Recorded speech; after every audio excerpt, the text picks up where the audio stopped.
আসসালামু আলাইকুম ওয়া রাহমাতুল্লাহ। এক ভাই কমেন্ট করছে ওয়াইফাই ব্লক করে দিছে ওনাকে। তো উনি কি লেখছে আমি আমরা একটু দেখে আপনাদের পড়ে শোনাই। উনি প্রথমে লেখছে, ভাই আমি ইমরান আবার আসলাম আপনার কাছে। আমার মোবাইলে ওয়াইফাই ব্লক করে রাখছে। আনব্লক কিভাবে করব প্লিজ ভিডিও দিবেন তাড়াতাড়ি প্লিজ। আমি আপনাদেরকে বলি, আপনাদের যে কোনো সমস্যা আমাদের ভিডিওতে কমেন্ট করবেন, কেউ ইনবক্সে আসবেন না, কারণ ইনবক্সে সমাধান দেওয়া সম্ভব না। ভিডিওতে কমেন্ট করবেন, ভিডিওতে কমেন্ট করলে আমি চেষ্টা করবো আপনার কমেন্টের উপর ভিত্তি করে রিপ্লাই ভিডিও দেওয়ার। আশা করি আমি আপনাকে মেনশন করে দিব, আপনি মেনশন অনুযায়ী আপনি ভিডিও দেখে নেবেন ইনশাল্লাহ। যখন আমি ভিডিও আপলোড করব, ভিডিও আপলোড করার সাথে সাথে আপনার ইনবক্সে, আপনার নোটিফিকেশনে আমার ভিডিও চলে যাবে, আপনি সেখানে ক্লিক করে ভিডিও দেখতে পারবেন। তো এখানে যে অপশনটা উনি বলছে ওনাকে ব্লক করে দিছে, কিভাবে আনব্লক করতে হয় জাস্ট আমি প্রসেসটা দেখাবো। আপনাকে যতবার ব্লক করবে ততবার আপনি আনব্লক করতে পারবেন। এই প্রসেসটা আপনি শিখে রাখতে পারেন। তো যাই হোক, এই কাজটা করার জন্য আমরা এই যে কাজটা করবো, প্রথমে আমার সেটিং এ আসতে হবে। তো আমি সেটিং এ চলে আসলাম। আসার পরে এই যে দেখেন নিচে আসতে হবে, বা এখানে আপনাকে চার্জ বক্সে লিখতে হবে বিল্ড নাম্বার, ঠিক আছে?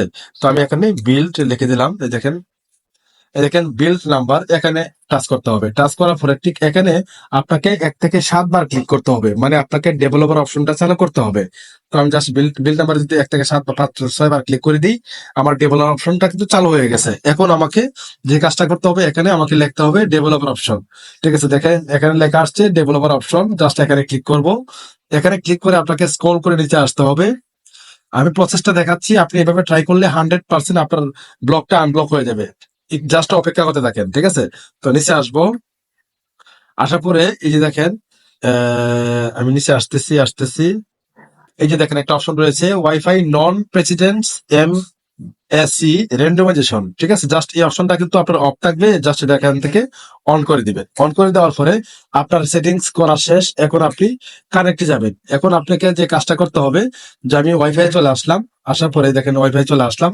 এখান থেকে যেই আইডি থেকে আপনাকে ব্লক করা হয়েছে, ঠিক ওই আইডিতে একটা ক্লিক করবেন। এভাবে তবে একটা কথা মনে রাখতে হবে, আপনাকে অবশ্যই পাসওয়ার্ডটা মনে রাখতে হবে। যদি পাসওয়ার্ডটা মনে না থাকে তাহলে কিউআর কোডটা স্ক্যান করে কিন্তু নতুন করে পাসওয়ার্ডটা নিতে হবে। আর যদি ফরগট পাসওয়ার্ড দিয়ে রাখেন আগে থেকে, তাহলে তো পাসওয়ার্ড বের করতে পারবেন না। আপনার ফ্রেন্ডের মোবাইল থেকে কিউআর কোড স্ক্যান করে কিন্তু এভাবে আপনার পাসওয়ার্ডটা বের করে নিবেন। অবশ্যই পাসওয়ার্ডটা বের করে নিতে হবে, ঠিক আছে? না হলে আগে থেকে জানা থাকতে হবে। যদি পাসওয়ার্ড না বের করতে না পারেন, তাহলে এইভাবে স্ক্রিন শেয়ার কোডের মাধ্যমে পাসওয়ার্ডটা জেনে নেবেন। যদি আপনার মোবাইলে আগে থেকে ফরগট দিয়ে রাখেন, তাহলে পাসওয়ার্ডটা বের করতে পারবেন না। অন্য মোবাইল থেকে এভাবে পাসওয়ার্ডটা বের করে নেবেন, ঠিক আছে? পাসওয়ার্ডটা বের করে নেওয়ার পরে আপনি জাস্ট নতুন করে আবার পাসওয়ার্ডটা দিবেন। আশা করি কানেক্ট হয়ে যাবে। যদি ফরগট না দিয়ে রাখেন, তাহলে অবশ্যই ফরগট দিয়ে রাখবেন। ফরগট দিয়ে তারপরে কানেক্ট দিবেন, নতুন করে পাসওয়ার্ডটা বসিয়ে দিবেন। আশা করি আপনার ব্লকটা তো আনব্লক হয়ে গেছে, নতুন করে আবার কানেক্ট নিবে। তবে আমি আগে যে অপশন গুলা দেখাইছি, যে আপনাকে কিভাবে বিল নাম্বার গুলা, ডেভেলপার অপশন গুলা, ওয়াইফাই অপশনটা চালু করে, র্যান্ডম অপশনটা চালু করে রাখতে হবে। তাহলে বারবার কানেক্ট করবে, ব্লক করবে, বারবার আপনি কানেক্ট করতে পারবেন। That's it.